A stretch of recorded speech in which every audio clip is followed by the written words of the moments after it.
The train let out a mighty screech and come to a halt at the Fort Scott station, just like it was hollerin'. "That's it, young un, you're on your lonesome from here on out." Wyatt stepped off with his hat yanked low over his eyes and a stride full o' grit, lookin' for all the world like one o' them western heroes who jest got skinned at cards and was fixin' to settle the score. He carried hisself like a reg'lar man o' the world, but truth be told, he warn't but 21 years old, with a few creases from the dust and frets o' the West. And one extra crease from that time he tried cooking beans over a campfire and his bowl went up in flames like a 4th o' July sparkler.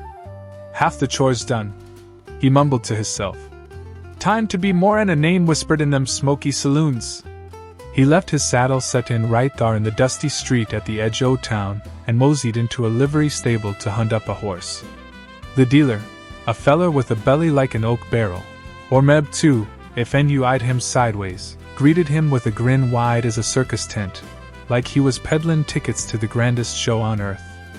"Young feller, you got sharp eyes," he says, pointing to a frisky colt. "This here hoss can handle thirst like a camel and pull like a mule. And he don't chaw on hats. My last customer was plumb riled when his hoss et his hat plumb off his head." Wyatt give the critter a once-over, who was shaking his mane like he was saying, "Take me or leave me, but if you leave me, I'll take a nip at your britches." "What's his name?" "Rowdy. As in unruly, but don't fret none, it's just a name. He don't bite much." "And how much you a skin?" $60. Wyatt hiked up an eyebrow, like he just heard the sorriest joke this side o' the Mississippi. "For that much, I'd expect him to pay my board at the inn, shine my boots, and meb warble me a tune come evening. I'll give you 50, seein' as it's all I got, and my last 2 cents is hid in my hat, just in case o' hard times." "Done! We got a bargain." The dealer chuckled, slapping him on the shoulder like he just traded for the moon. "But don't go tellin' folks, or you'll spoil the market price." With his new-bought hoss snortin' like he was a skin. "War to, boss?" Wyatt picked up a fresh beaver felt hat and set off at an easy lope toward Lamar. After a day's ride, Rowdy tried to munch every bush along the trail.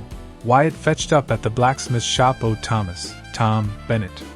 They prospected for gold together out west, goin' through scrapes that'd test a man's metal plumb through. So Tom knowed well that Wyatt was a square shooter, incorruptible as they come, a partner who wouldn't trade his friendship for a gold nugget or even a juicy steak. "Howdy, Tom!" Wyatt hollered from the doorway. The blacksmith, his face all smudged with soot,